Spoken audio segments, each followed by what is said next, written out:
Katika bahari ya Karibiani, Jennifer anaogelea kwa taabu kubwa baharini, huku macho yake yakifuatilia papa waliokuwa karibu. Baada ya juhudi nyingi, hatimaye anafika ufukweni na kuanguka chini akiwa amechoka kabisa.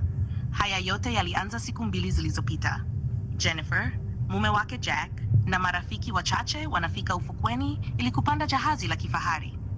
Wanawake mara moja wanamwona mfanyakazi aitwaye Manuel kwa sababu ni mwenye sura ya kuvutia sana. Hata hivyo, hali inakuwa ya wasiwasi pale aliyekuwa mpenzi wake wa zamani, Maria, anapofika na kuanza kumfokea.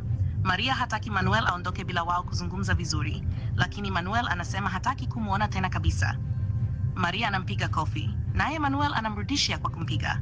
Jack anataka kuingilia kati ili kusaidia. Hata hivyo, Jennifer na marafiki zake wanamwambia asijihusishe. Maria anawalaani wanaume wote pamoja na wageni, kisha anaondoka. Usiku huo, Jack anamkemea Manuel kwa yaliyotokea bandarini na anamwalika anywe naye pombe pamoja na kundi.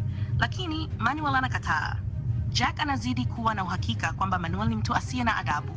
Baada ya chakula cha jioni, Jack na Jennifer wanaanza kufanya mambo ya kimapenzi chumbani mwao. Manuel yuko chumba cha jirani na anasikia kila kitu. Mwanzoni anajaribu kupuuza kwa kuziba masikio, lakini mwishowe anaanza kusikiliza. Wakati huo huo, Maria anafanya tambiko maalum la kichawi cha voodoo. Anachukua sanamu na kuwaza kumbukumbu zake nzuri na Manuel ili kumroga.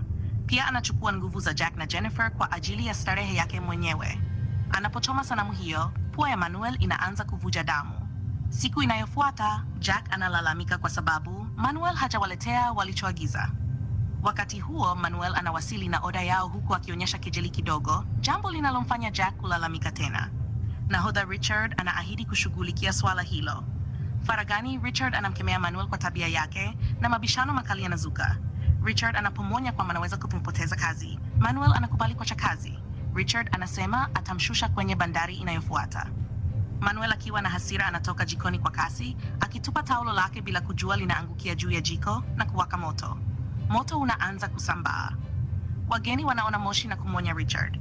Nahodha anakimbia kuchukua kizima moto, lakini tayari moto umeenea. Miali ya moto inafika juu ya sitaha.